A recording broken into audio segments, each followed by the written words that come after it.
Hello and welcome to our preview of the final here at the Shanghai Rolex Masters. My name's Jason Goodall. I'm here with Robbie Koenig, and we've had a fantastic week's tennis so far.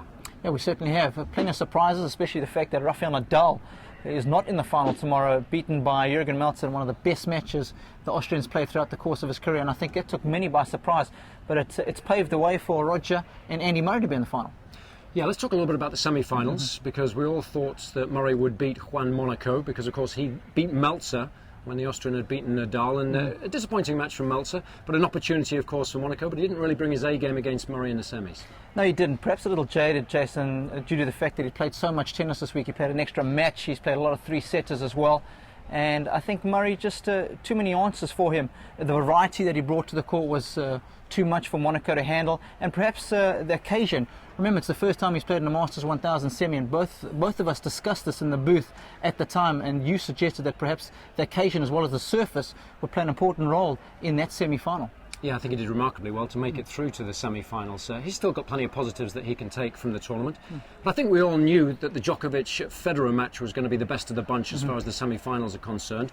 It started really well, but at the tail end of the first set, it was Federer who played his best tennis when he needed it most, wasn't it? Yeah, and I think it's important that you highlight that, because Novak's played great tennis coming into this semi-final. He had won 14 straight sets, hadn't lost hadn't lost a set in Beijing en route to the final there, and was looking in great shape here. I thought he was striking the ball the best out of all the top boys, and in fact I picked him to perhaps take care of Federer, but he played poorly when it really mattered. He played the big points poorly today, and I think that's what disappointed me. Roger was solid. I don't think he did anything fantastic, but that's what the big boys do.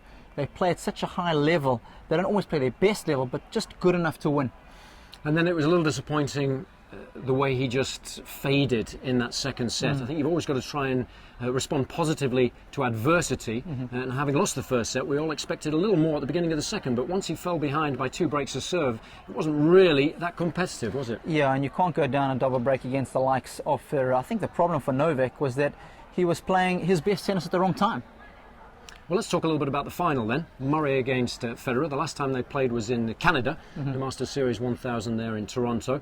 A terrific match, one which Murray won. It was the first time that he'd beaten Federer in a final, and of course gained revenge for the loss that he suffered at the hands of Federer in the Australian Open final. How do you see tomorrow's match panning out? Yeah, it's an excellent point you make. He does lead the head-to-head, but as you rightly said, in the finals, when it really matters, Roger's had the measure of him.